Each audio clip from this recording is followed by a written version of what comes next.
Avon Resources Limited is a gold exploration company with significant projects in British Columbia and the Yukon, trading on the TSX Venture Exchange, symbol ABN, and the OTCQB, symbol ABNAF. Surrounded by world-class gold deposits and mines, Avon's 23,000 hectares Forest Kerr Gold Project is located in the heart of the Golden Triangle in northwestern BC. For more information, visit us at avonresources.com. Welcome to the Goddard Report. Comments made on the Goddard Report and TalkDigitalNetwork.com are an expression of opinion only. Here is Jim Goddard. My guest is Sharon Noble, director of the BC Coalition to Stop Smart Meters. Welcome back to the show, Sharon. Thank you so much, Jim. Sharon, France tested 450 different kinds of cell phones, found that they're emitting up to 11 times the allowable radiation. The U.S. did the same kind of tests. Is Canada doing anything like that? Nothing that I know of. And the U.S. really hasn't done. They tested a few of them just to confirm it. One, Chicago Tribune did an independent study, if you can believe it, a newspaper company. They found the same thing, and they tested, I think it was like 12 phones, 12 of the most popular phones. Then Dr. Om Gandhi, a world-respected electrical engineer who teaches in the United States, tested a few. He found the same. But nothing's being done. I wrote to Health Canada and to Industry Canada, gave them all the statistics, and I said, I'm sure you're interested in wondering if the same phones are used in Canada. They are, by the way. And asked what tests they were doing. And the response I got back was, we're not concerned. We know that our standards are the best in the world. This is what's happening right now in Canada. The industry has so infiltrated Health Canada and ISED, which is formerly Industry Canada, that science is being denied. We cannot get anybody, whether it's cell phones, whether it's cell towers, whether it's 5G, to even pretend to be interested.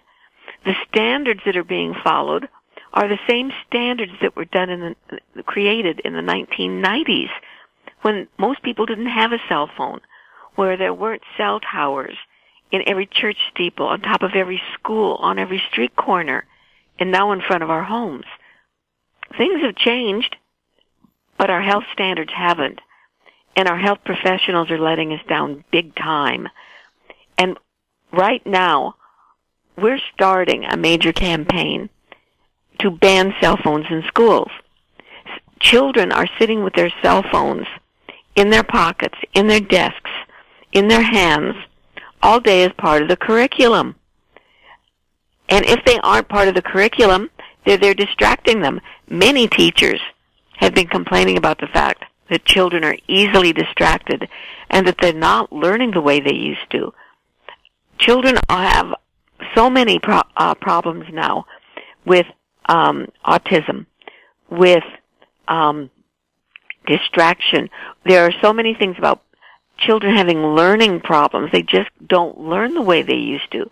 And what is happening here?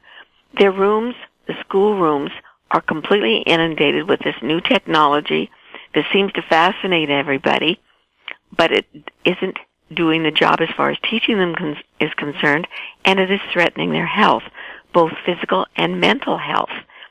And Ontario has followed the lead of many countries, and it is banning cell phones from schools. Yet we can't even get the Minister of Education, Rob Fleming, to address this issue with us.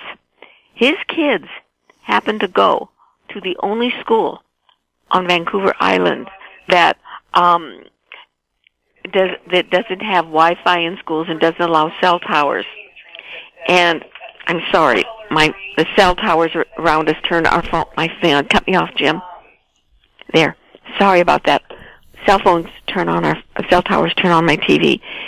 Anyway, Rob Fleming, the Minister of Education, sends his children to the only school on Vancouver Island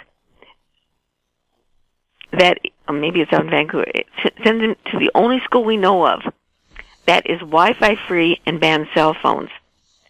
but yet he will not address this with other children.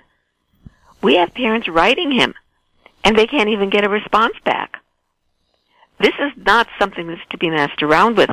And when Health Canada will not even advise the public that the cell phone that they're using is dangerously high, multiple times higher levels of emission, radiation is being emitted than even is allowed by Safety Code 6. Safety Code 6, the guideline for Canada, as I keep repeating, as your listeners are probably bored of hearing, is one of the worst in the world. Yet the tests show that the cell phones are emitting multiple times the allowable limits. And people don't know. They're using their phones as if they think it's safe. And in connection with that, there are articles now coming out, studies showing that young men, even in their teens, are getting prostate cancer. And we know fertility rates are dropping dramatically. And what is the common denominator? Men are putting their cell phones in their pockets. You can see young teenagers. I walk every day with my dog, and I see young teenagers using their phones, and when they're not, they stick them in their pants pocket or in their hip pocket.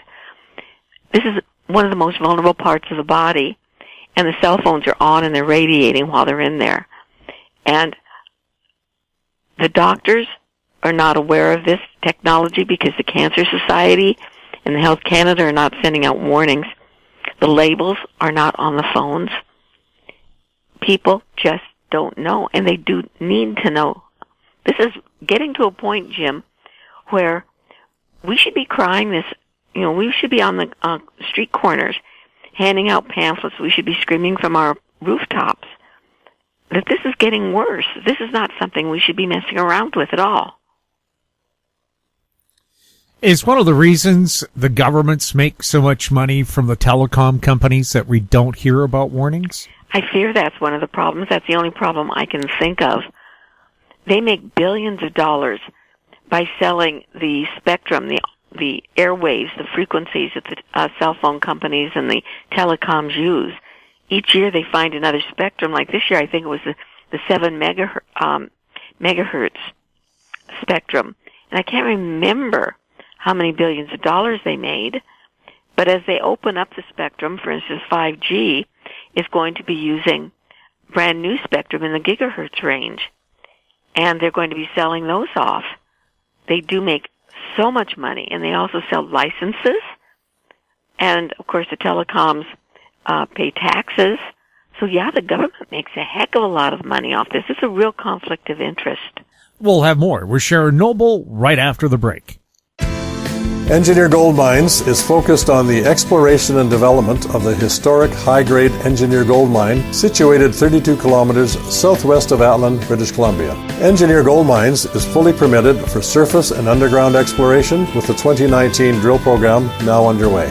Engineer Gold Mines Limited trades on the TSX Venture Exchange, symbol EAU. For more information, please visit us at engineergoldmines.com. Cypress Development Corp. is developing a world-class lithium resource in the heart of Clayton Valley, Nevada. The size of the resource makes the Clayton Valley project a premier asset with the potential to impact the future of lithium supply. Cypress Development Corp. trades on the TSX Venture Exchange, symbol CYP, the OTCQB, symbol CYDVF, and on Frankfurt, symbol C1Z1. For more information, please visit our website, cypressdevelopmentcorp.com. Welcome back. We're speaking with Sharon Noble. Sharon, was there any action or presentations made at the recent NDP convention in Victoria? No. We tried last year, and we couldn't get a table. We couldn't get any attention. This year, frankly, the people are kind of getting discouraged. We can't get any attention from any of the politicians. There weren't any presentations done. We're writing letters to every party, and they all seem to be the same. It gets to be very frustrating and discouraging for people, We see Health Canada banning things like hoodies because four kids suffered health effects from the ties. That's important. But it's for kids. Or 42 people have been injured or died from vaping, and they're calling it an epidemic. And vaping is a problem. I'm not denying it. I'm not saying this should be ignored. But why is it that cell phones and Wi-Fi are being ignored? Why is it that 5G is still being allowed to, the TELUS is still being allowed to put their 5G microcells outside every home when we know how dangerous this is? I can only think it's money, Jim. The hoodie companies don't have the money. Maybe even the vaping companies, the tobacco companies aren't as wealthy. The telecoms make more money than, the last time I looked, they even made more money in a year than the oil company. Oil and gas used to lead them, but I think the telecoms have surpassed them now.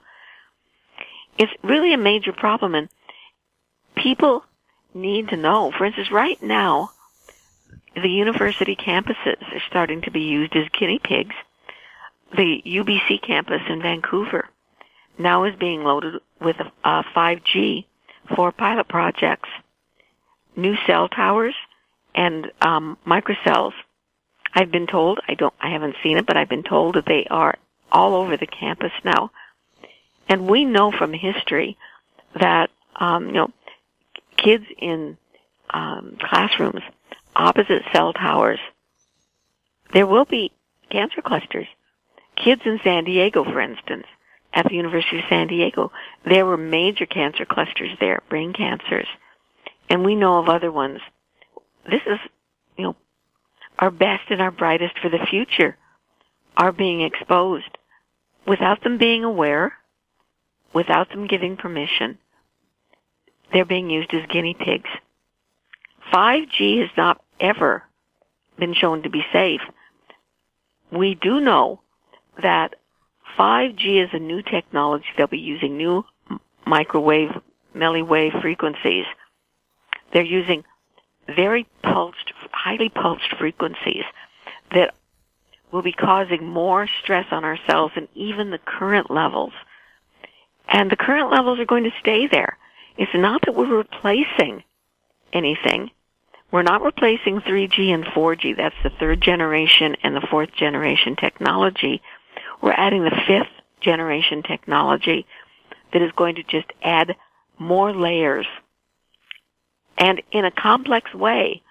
For instance, these microcells that are being put on homes along our streets, as frequent as like every 2 to 5 to 6 homes, because the milliwaves do not shoot that far. We know that they can hold multiple transmitters. In fact, in my update last night, I believe it was, they were talking of as many as 100 components can be in a single microcell, which means that they can have multiple frequencies coming out. And this compounding of frequencies is something I've never seen a study for it. It's never been done. If you've got a 4G cell transmitter, cell tower near your home, you can check and you can see. Right now it's usually in around the 900 megahertz range. Some of them are up to the 2.4. But most of them, we know they are in one single range. But these new microcells, they will have multiple frequencies coming at you. What this will do is just beyond belief. Scientists, I've never seen such a hue and cry from scientists all over the world begging for a stop on this. And of course, it's just getting worse. There was an article 2 or 3 weeks ago about the number of satellites that are going to be put up in the air. 5G satellites to reach places where the microcells can't be done. For instance, it's not economically advantageous for companies to put microcells in rural areas. They right now have to put them like every 200 or 300 meters. They can't do that in the rural areas. So what they're going to do, they're going to have satellites. And there are already something like 2,000 satellites up there. SpaceX, Tesla, Amazon, all of them have started putting 5G satellites up there, making sure that we cannot escape it. And in this, I think around November 13th, SpaceX sent up another 66 satellites. This makes their total close to 2,000 just for them. And they've got an application into the government, which in the U.S. will no doubt be approved, for another 30,000. Their ultimate goal is to have 42,000 satellites, just SpaceX satellites up there. And their goal is to have it by the end of next year, the beginning of 2021. And Tesla and Amazon all have their own satellites because they all want to send their own signals so that they have their own customers. Not only is this going to prevent us from being able to go right now to the mountains or to the desert or someplace to refresh ourselves, and many people have to. People who are sick with sensitivity have to escape periodically. They won't be able to. It will also reach all life. It will reach plants. It will reach animals. These are very, very strong signals. And even life itself is endangered, but in addition to this, it's going to be ruining part of our atmosphere. One article said that it threatens the ionosphere. And once that happens, a natural layer up there that protects us from sunlight and everything else is going to be threatened. As well, weather forecasting. Right now, the weather forecasters are saying that the signals are interfering with their forecasts because they've got other satellites up there, and the signals are interfering with them. Nobody's thinking this through. It's kind of like, throwing everything out there, be the first out there with this new 5G technology so you've got the most customers, and to heck with the consequences. The consequences of this are immense. And we can't just sit and twiddle our thumbs or fret about it. We've got to get out there, as they're doing in France and Israel and Ireland. We've got to get out there and start raising our voices because no one's listening to me. I'm just one voice. And even though we've got thousands in the coalition who are writing letters, we're all being ignored. This is the type of thing where big numbers have to get out there. If we don't do this, Jim, what's going to be left for our kids? It's really, really getting to the point where I hate to sound like a doomsday person, but I'm beginning to feel that way. We'll have more with Sharon Noble right after the break. Media recognition from Bloomberg, Reuters, recycling trade publications, patented process for 100% recovery of critical metals, including cobalt, lithium, nickel, manganese, aluminum. American Manganese is focused on recycling lithium-ion batteries for electric vehicles. American Manganese trades on the TSX Venture, AMY, the US, AMYZF, and Frankfurt 2AM. For more information, visit AmericanManganeseInc.com or phone me, Larry Ray, at 778-574-4444. Don't miss out. Stay informed. Receive the HowStreet.com weekly recap with thought-provoking podcasts, radio, and articles delivered to your inbox. Sign up for the HowStreet.com weekly recap on our homepage at HowStreet.com. Welcome back. We're speaking with Sharon Noble. Sharon, there was a major conference about the risks of 5G in California. What came out of that? Well, more than anything, it was people saying what I just told you, talking about what we have to do. And many of the comments and suggestions are that we have to hit this on a local level. The federal government, both the U.S. and Canada, and of course those around the world, the local governments feel helpless because the federal government is telling them there's nothing they can do. Right now in British Columbia, for example, and it's happening all over Canada, these things are being put up on hydro poles or telephone lines, or telephone poles in front of our homes. This land that the poles are on belongs to us. These are public right-of-ways. And we need to get out there and say, we don't give permission for this. We need to find a way to empower our local government to say no. And some of them have signed contracts. But if contracts are signed under duress or without full information being provided, I think it's questionable whether these contracts are legitimate. We need to educate our counselors and our mayors and tell them that they need to get out there and act on our behalf. Now, of course, one of the big issues that the federal government is talking about is the fact that Huawei has partnered with TELUS and many of the other telecoms and has built the microcells and the transmitters, and they're working with TELUS on the infrastructure of the grid itself. So we've got a Chinese company that is known to have very close ties with the Chinese government, as all Chinese companies do. It's mandated in China. We know that there's a very great risk that they're going to be infiltrating our infrastructures if they haven't already, and we're at a risk for accident or for hacking that could control and bring down our systems. This is the short-range threats, and many people are talking about this. How do we stop Huawei? How do we stop the governments? How do we stop the corporations from partnering? And the Canadian government is saying, well, it's so expensive because TELUS has already invested so much money in this. Well, pardon my English, but this is crap. We cannot say that our health, our safety, our security, and our cybersecurity is more important than TELUS's profit. And this is what they're saying right now.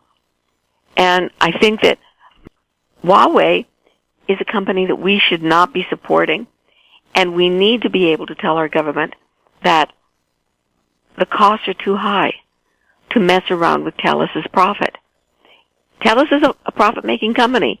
They knew that Huawei was a Chinese company when they made this decision. It's the risk of making a bad decision. They made a bad, dangerous business decision, and it's one that they're going to have to live with. These things need to be taken down. These microcells in front of our home should be gone now, and the grid should be gone. The ultimate goal of 5G grid is to connect everything. The Internet of Things is going to be connected to everything in our home, everything we buy, everything we use. We'll have a smart chip, an RFID chip, something that will be communicating via the smart meters to the microcells and off into space. That is the whole purpose for this. Our data is no longer ours. Our privacy is no longer guaranteed. And do we really want to have Huawei out there controlling our infrastructure and taking all of our data? Many people say, I don't care if they take my data. Well, you should. Think about it. Do you really want your medical records, your financial records, pictures of your kids? Do you want everything that you do, everything you have out there for public consumption? This is what the goal is. And I think if more people understood that, they would be more upset about 5G. What they see instead are the 5G ads saying, you're going to get faster internet. You're going to get faster cell phone service. You'll be able to download a movie 3 seconds faster. Is it really worth it in the long run? Do we really want self-driving cars down our highway? This is part of the whole goal. Faster downloads and interconnectivity through the Internet of Things. This is what the conference was talking about, Jim. Sharon, where can people go to get more information about these issues? They can go to my website. There are a lot of good websites around, and I try to connect people through our website, which is www.stopsmartmetersbc.com. And as I said, more and more people are connecting to this throughout the world. We need to work together on this. Sharon, thank you so much for speaking with us. It's always my pleasure, Jim. Thank you. We've been speaking with Sharon Noble, Director of the BC Coalition to Stop Smart Meters. You just heard her website. If you have any questions for Sharon or any of our other guests, you can send them to info@howstreet.com. We're also on Facebook, Find us on Twitter at TalkDigitalNet. Our YouTube channel is Talk Digital Network. I'm Jim Goddard. Thank you for listening. Comments made on the Goddard Report and TalkDigitalNetwork.com are an expression of opinion only. The Goddard Report is available online and mobile at TalkDigitalNetwork.com. The Goddard Report is a production of Howe Street Media Incorporated.